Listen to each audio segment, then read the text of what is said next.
Okay, it's not really quite 4:15 yet. You got 2 minutes, but let me just start with I will welcome you to tea.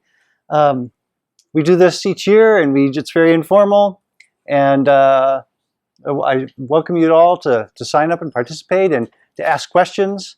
And we're here just to talk about science and ideas and exchange points of view. So think of it as community. Enjoy the tea. Have a cookie. It's all good. The other thing is Thursday. Thursday, I think we still have an open slot, and we could have Martha. Martha may take it. I was hoping Joseph would be here and he would take it. But that'll work out, I'm pretty sure. Okay, so the topics are really intelligence and how do we understand how the mind might work and could work. And today my topic, really the topic, is model-based reinforcement learning. Model-based reinforcement learning is really, it's sort of the whole enchilada. We try to get all the pieces present, model-based, model-free, make understanding of the world, be able to reason or plan with it. And how many people here have just raise your hand if you've heard of the phrase model-based reinforcement learning? Okay, how many haven't? How many, actually, let me say it a little differently. How many of you just think it's the model-based reinforcement is like the most important thing in AI, like I do? or should I give a little bit of a argument from authority for it? Okay. Okay. I spent that long talking about it. I might as well give I just threw in a slide where I say lots of people are talking about this. It's sort of the thing. Jan LeCun is talking about predictive learning, understanding the world. Yoshua Bengio talks about the most important step in AI is to make predictive causal model of the world.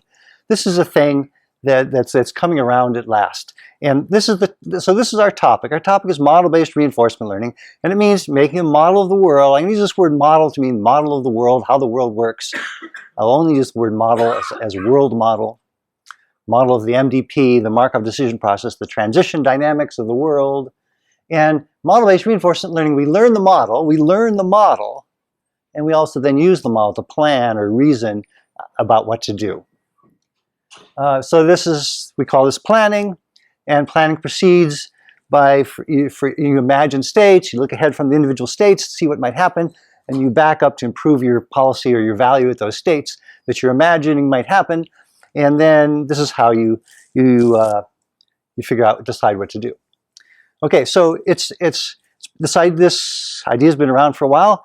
I'm going to talk briefly about the Dyna Architecture, something I did in 1990, almost 30 years ago now, where I first explicitly proposed that planning and learning would be radically similar. So there's some reinforcement learning algorithm that's interacting with the world, and then it's also learning the world model, which is another box that you can plug in place of the world and instead interact with the model for a while. And that, in that sense, and so you're interacting with the model and you're saying, what if I do this? The model says that would happen, you'd get this reward, and you learn from that just as if it had really happened. And so in this way, the planning or the logic and the reasoning, certainly the planning, is radically similar to just acting in the world. You're just acting in imagination. So that's the first half of the Dyna idea. The second half of the Dyna idea is that these things are all done simultaneously. So planning and learning and executing, they're all going on all the time. So you're always interacting with the world, getting new experience. You can do a model-free reinforcement learning with that bit, but you also use that experience to make the model, and the model through planning, and that also affects your value function and your policy and makes you do better. Those are the two ideas of Dyna.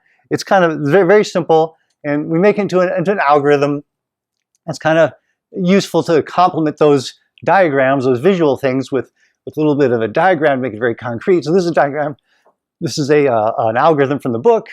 So basically your Q is your action value function, and model SA is your prediction about what would happen if you were in state S and did action A. And you initialize that. And then as you go through life, you're just doing this loop over and over again, where you're looking at the state you're in, you're picking an action in it in step B somehow. Then you take that action, send it to the world gives you back a result, R, the reward, and the next state, S prime.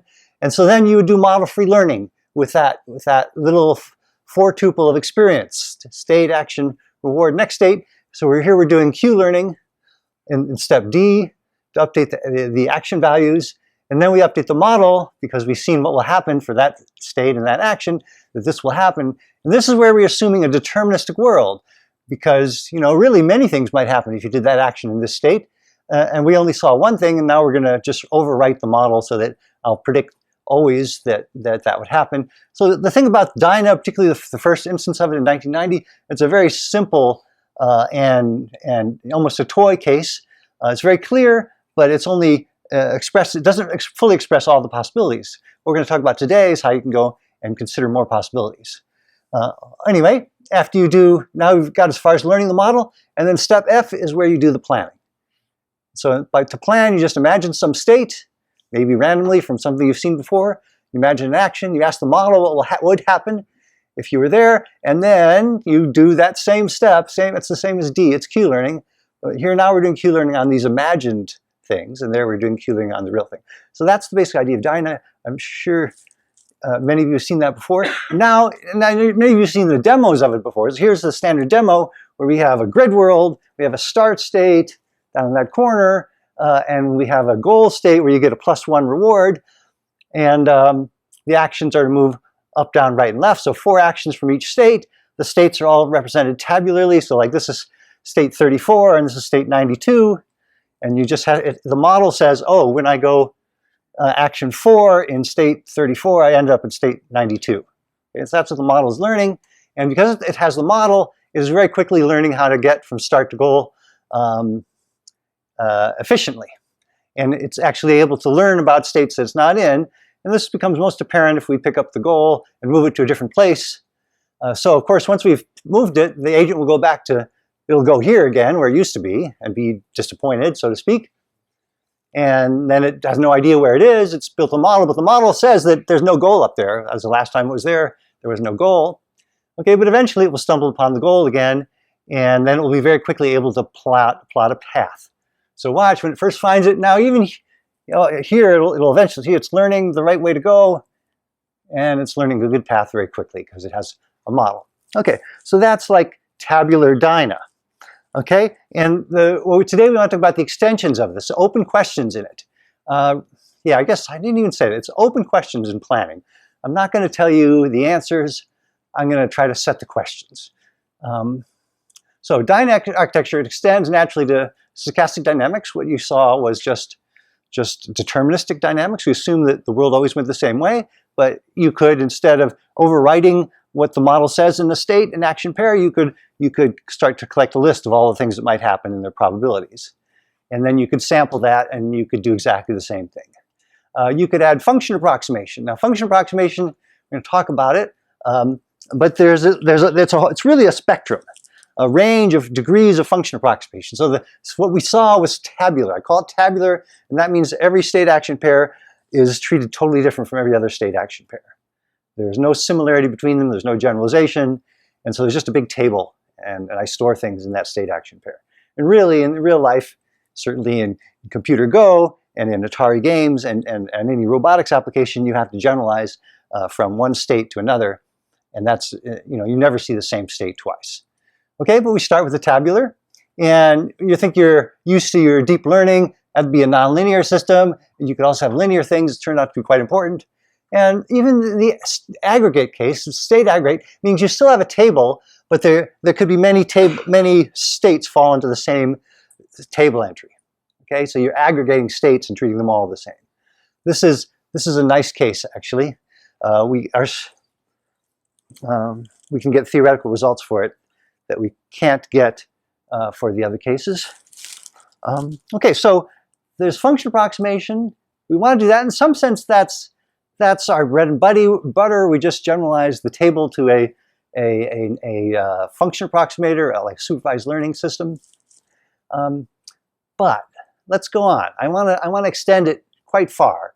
So let's list the things. And the next big thing is partial observability, because really the world doesn't even give us states. It gives us observations, gives us things that happened, things that's our senses. It doesn't tell us, we don't know the full state of the world. We just get an observation. And now, we have a little trick, okay? Now ignore the trick is the red box, but if you look at the rest of it is basically the kind of thing we've talked about so far. We have the world, we have our policy and our value function, and we're interacting with the world, we're getting rewards, and we're getting some observations, and then that red box is turning it into a state. And so once we get past the red box, it's just like before. We had a state, and we can send that state up to the model to be learned, and we can send that state up to the planner to propose things, and the planner will do some adjustments to the policy and value function, just like the reward does, but it will come from the planner. And this will be the common path between model-free learning and model-based learning.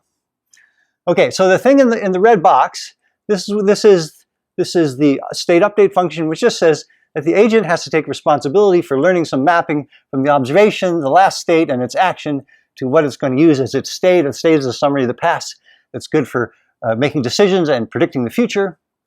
And so the state update function is called U. It's just this, it's exactly this thing, and it's got to be learned. Okay, but in this talk, I'm going to assume that the state is given, and the U box is given, and I'm going to mostly assume. Anyway, when you talk about changing the state feature vector or the state representation, that'll be the state update function. The state update function. Okay, that's a major extension, and at the same time, it's almost done because I've got some kind of a box, and so I've got some kind of a box produces some kind of a state representation, and my methods always, at least once I did the second step, a function approximation, they always were able to accept a representation that wasn't necessarily perfect. And so whatever U gives me, however imperfect it is, I will be able to do a certain well with it, just as I would be able to do certain well with a certain feature vector of representing the state. Okay, another big step is that if we do it right, we can separate it from all the other issues, just like we have here, which is to do temporal abstraction. Really, if you take your model of the world is not if I'm in this state and I do this action, one step later I'll be in this other state. It's really more like, oh, if I go to the talk, I'll learn something, or if I run home, I could eat a sandwich, or I can take a plane and travel to Toronto. Okay, so those are obviously all big multi-step events, and we're actually the kind of learning and the kind of reasoning and planning we want to include should include all those sorts of things. So there is a theory of options which enables us to treat those, surprisingly so, but we can treat all those as exactly in the same cases. Okay, and last, what? The average reward setting. The average reward setting, I'll talk about that in a little bit. Rushing along, I'm talking about open questions in model-based reinforcement learning, so I have to say a little bit what's closed. You know, what I'm not going to consider open.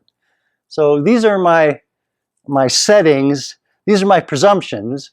And I say closed-ish because like lots of people will disagree with me, or they would disagree with me if I gave them a chance, okay? I think planning should be online, incremental, like asynchronous dynamic programming and like the Dyna system you just seen. I think that models and planning, they should be state to state. So many people in the literature make models and do planning where they include the observations in the plan. You're like, oh, if I did this, then I would see that, and then I would, no, it should just be state to state. And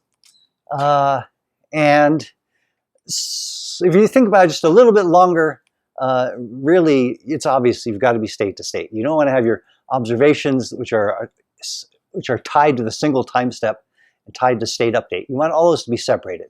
Okay.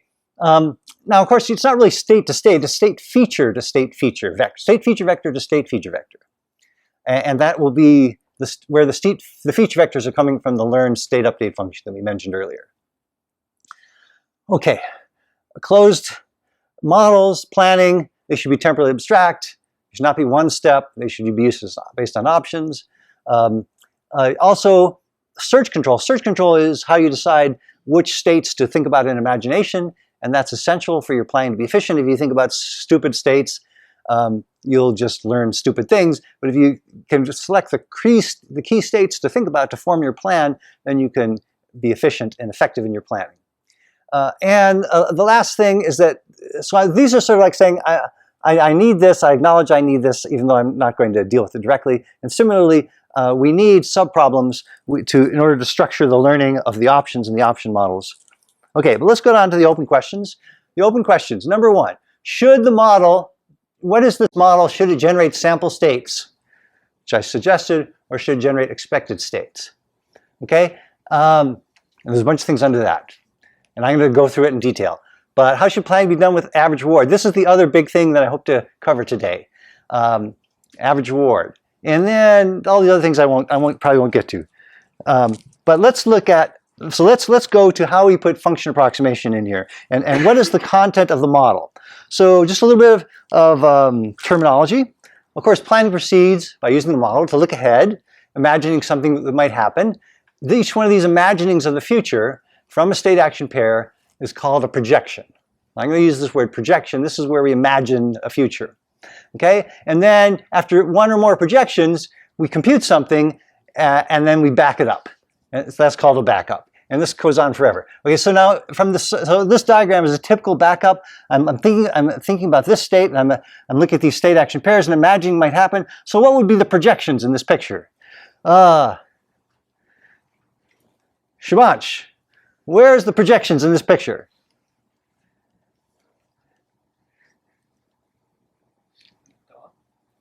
At the top. Good. That's totally wrong. And since he got it totally wrong, then everyone can just do it. Where are the projections? The projections are where you're imagining the future from a state action pair. This is my test to see if you're actually following my definitions. Starting from a state action pair, you imagine the future. Okay? This is a state. This is a state action pair. Because you can tell because it has an action on it and it comes from a state. So it's a state action pair. And then you imagine the future. The projections are here. There are three projections. We're looking ahead. All the actions I might make, and I project what would happen, and I figure out how good they would be. I take the max and I back it up. Okay, so the backup then goes from the leaves to the top of the process. Okay? Okay. Dylan, quick. Are you picking action from the projection then? Because your boxes contain the action, right? Well, it's from the state action pair to where it goes. This part is the projection, right? Okay, good. And what about this picture, Dylan? Where are the projections here?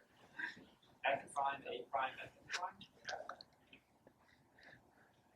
Say that again? S prime, A prime, S double prime. Or are you tuning A? I'm not sure yet. You should be sure by now. So there are the projections. So this is a long skinny sequence. It's a skinny backup. We're probably sampling. Instead of doing all possible actions, we're sampling an action, we're sampling a next state, we're sampling an action after that, and we're sampling a next state after that. But these two are the projection parts. The other parts are parts that the agent is doing. The agent says, suppose I do this action. Oh, and then ask the model, what would happen? The projection. Okay? And so what about the backup here? Okay? So the backup here goes from the leaves, always goes from the leaves to the top. Would the whole thing be a projection though? Because you're starting... No. Not the way I'm going to use the word. Okay? And this part anyway is definitely your choice. It's not an imagination about what the world might do. Okay? I'm going to use the world, I'm just going to, okay, so, and then the last one, the projections are here. Now these two states, they might be the same state. Maybe I imagined this one, and I said, now what if I was there and I did this one? So that if they were the same state, you might imagine doing the same thing, but in fact, by definition, as a backup, they are separate backups, and you'd get these two together. And if you did this one first and then you did that one, then it might be a similar effect because you would change the estimated value of this state, and then you use that to change the estimated value of that one. Okay, I have to keep going. Good. So this is the biggest question. What is the output of a projection? Okay, intuitively, it's clear enough, but once we get serious, we have to decide what is it really, because we're using a function approximation, and our states are probably real valued feature vectors. And so what do I need? What is the output of a model? Like I'm imagining being in the state, doing an action, but the world is stochastic. Many things could happen. So one thing I could do is I could represent the whole distribution of all the things that could happen. Okay, this isn't totally crazy. People are doing this. There's a system called Pilco by Mark Dissenroth, and he's doing that. But it's problematic because distributions are large of real valued feature vectors. They're large, they're complicated, we want methods that are general and scalable and approximal, and so that can we do this without committing to a very specific form for the function approximator? I am skeptical that we can do this, okay? This is the first question, the first open question. I'm going to say I'm skeptical, but I'm really saying it's open. Maybe you can do it as a distribution, but if you did this, then how could you roll it out? How could you iterate it? How could you go to another step? Because you'd go from a state action pair to a distribution. Here's a messy distribution thing, and then how could you go from there? How could you roll on to the next projection? You would be. It's a little bit problematic. Now, of course, you could always sample that distribution, and then you have a sample model. So you get the state action pair, and you get a sample of the next state, and then you could roll it out. You say, okay, there's a next state. I could say, okay, now suppose I was there. What could I do there? And you can go on. But you have many of the same problems because you have to learn the distribution because you have to generate a sample from that distribution. And you have to represent it, and so anyway, this is a real possibility, but it's potentially difficult to make that, to learn the distribution from which you sample. And you notice that now planning has become stochastic because you would have to do many samples, like in Monte Carlo tree search, of that next state in order to average over them and get an expectation. Whereas up here it was deterministic. I get you the whole deterministic distribution. Okay, and then there's the third case, which I like the best, which is that you learn the output of a projection is an expected feature vector. Call this an expectation model. And so this is also deterministic, but maybe it can't be rolled out because you get this, this average of feature vectors for the next state, and it's straightforward to learn this, expectation models, because that's what all of our algorithms do. They learn expectations. And but in general, we've lost information. If you only have the expected next feature vector instead of the whole distribution, you lose special things. But there's this important fact, mathematical fact, that in the special case of linear value functions, you actually don't lose anything. So I guess I don't have time to do this equation. So I'll just say that the point, it's just a math equation, it doesn't matter anyway. But basically we can show that if you're doing the update with the distribution model, and you can write it mathematically, this is what it is, and then just through a few steps, you can prove that you get exactly the same thing if you use an expectation model. So here, this is the probability distribution of the next states. Here we have the expected next feature vector for the state and the action or option O, and you can show that these are equal in the special case where the value functions are linear. Okay, so this is open questions. So this is just a proposed strategy, is that with linear value functions and expectation models.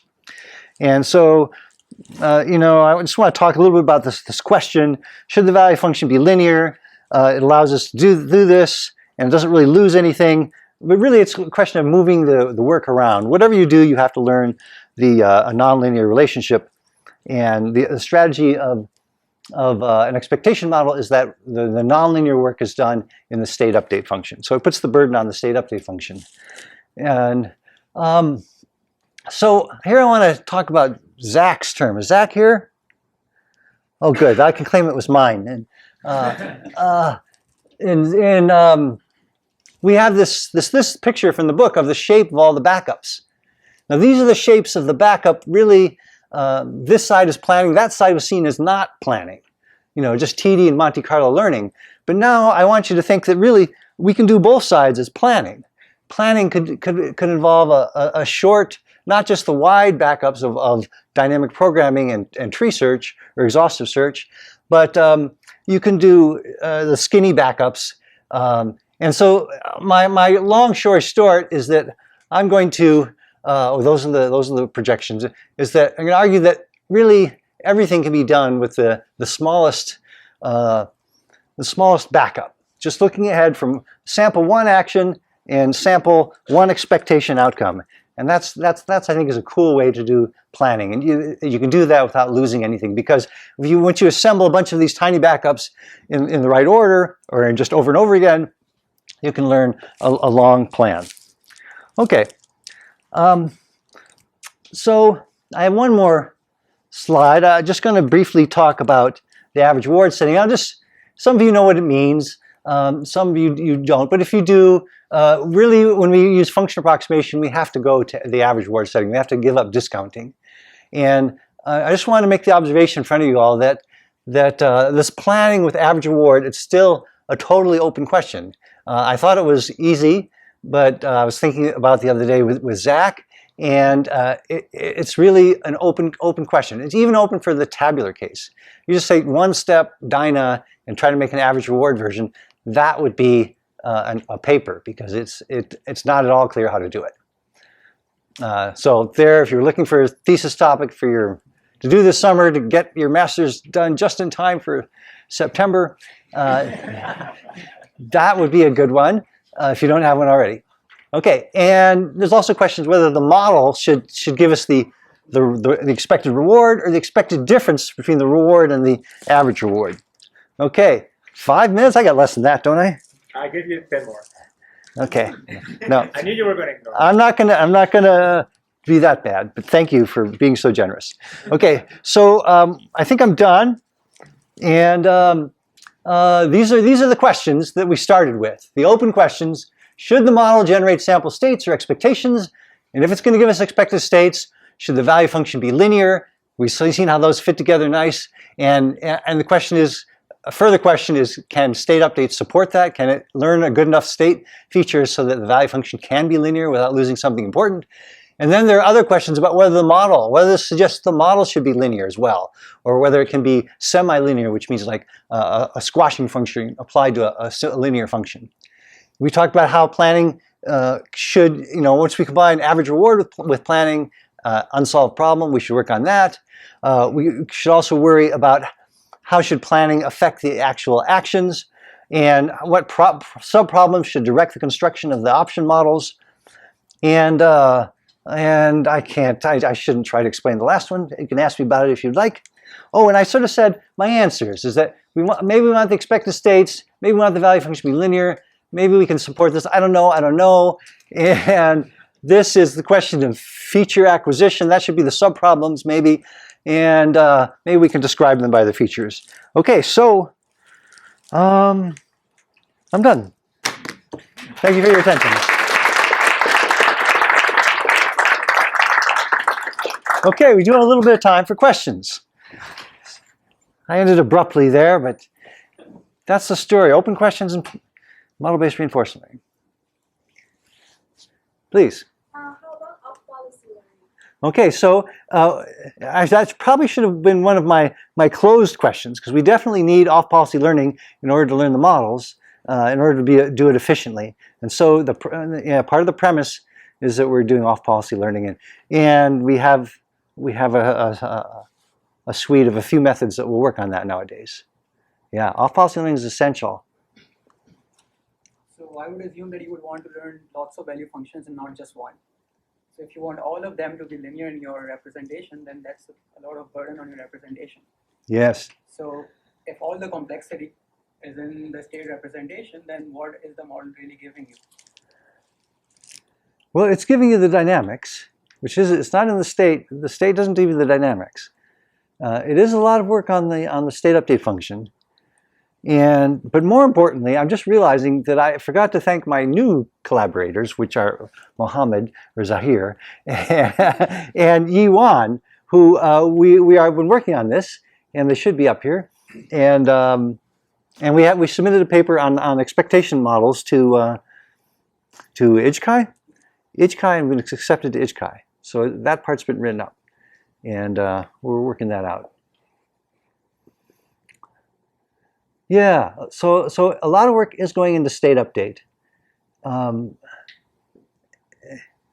That's the strategy. I think it might be appropriate. Good. I have a couple of observations. I don't know even whether I'm on the same page as you, but I am interested in applied intelligence. The one observation is Wall Street. They seem to have a numerical model of the world. You know, so I mean that's one world or one model that you could look at. It seems to me they're far more numerical than other types of domains. The other one is a situation of a duck hunting, sorry, an eagle hunting ducks. And there it's not linear, like the ducks, the possibility of the duck's movement isn't linear, but it radiates. You know, so it's each duck in the flock can radiate in any number of different directions. So I'm not sure whether your model could cover the eagle catching the ducks, or you want to give that to a student or something. Thank you, that's good. So this linearity thing, it's very important that it's linear in the features, okay? And this is the trick. It's sort of already known, it's well known that anything can be linear if you arrange the right features. So you could do the duck.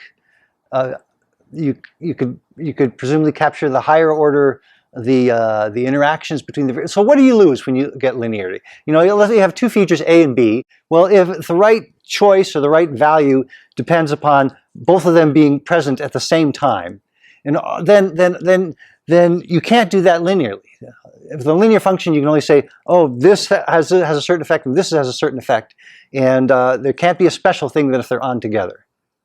Okay, and so what you do with that when there's an interaction between variables, you know, maybe it's they're both bad, but if they're on together, then it's good. Okay, so it's exclusive OR. That's the kind of thing that you can't do. But we've known since the beginning of neural networks that if you then add a third variable for the conjunction of the two original features, then you can learn the nonlinear function in the first two. Okay, and so the same is true. So it's not an principal limitation in any way. So think again about a nonlinear network, like you know, in AlphaGo, it learns this complicated function, many layers. It's nonlinear, but it's linear in the last layer. Okay, so if you had some way of finding the features in the last layer, then you could be linear. So in some sense, what we're just saying, take that thing that you worked out in the last layer and make that your state. And so as your state, then you would have to, your models would have to produce it. You say it's a strategy. So why am I advocating? I'm advocating because even if you don't, if you were going to try to learn a nonlinear map, that nonlinear map would have to figure out that these two variables need to be treated specially, and it would have to create the conjunction term inside that nonlinear mapping. So it's like we're doing the same work, but we're pushing it into a different place. We're pushing it into the state update. Yeah. Other questions?